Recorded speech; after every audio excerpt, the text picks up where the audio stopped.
Isang masamang balita na naman para sa laban ni Cuadro Alas kontra Luis Neri. Dahil ngayong araw lamang ay sinugod ng Japan Boxing Commission ng ating kababayan at ito ay kinunan agad ng dugo sa isang Japanese provincial hospital. Ang agarang pagkuha ng dugo ito sa ating kababayan ay unethical. Talabag po sa protocol dahil kung titignan ang pamantayan ng boxing organization ay dapat po ay makapagpahinga muna ng 48 hours itong si Cuadro Alas bago ito kunan ng dugo.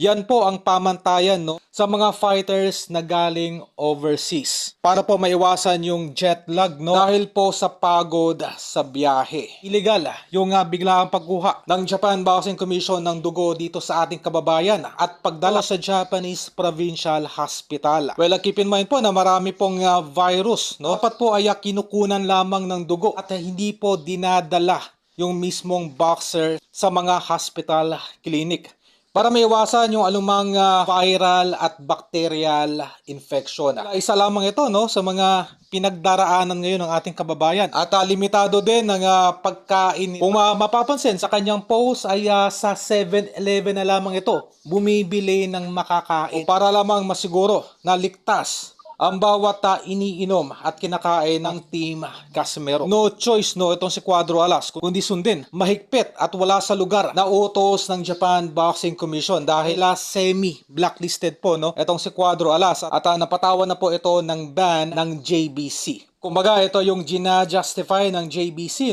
para ito ay maging istrikto pagdating kay Casimero. Nagbanta pa ang JBC oras daw na magpositibo itong si Cuadro Alas ay kanila raw ikakansela ang naturang laban sa June 8. Well, para po sa kalaman na lahat, ang Japan Boxing Commission po ang siya nagbibigay ng permit sa mga boxing events sa loob ng Japan. Isang linggo bago ang laban, doon pa lamang po magbibigay ng permit ang naturang organization. Habang hindi pa po nabibigay ang naturang permit ay wala pong choice itong si Cuadro Alas kundi sumunod kung ano man ang ipapagawa sa kanya ng nasabing komisyon.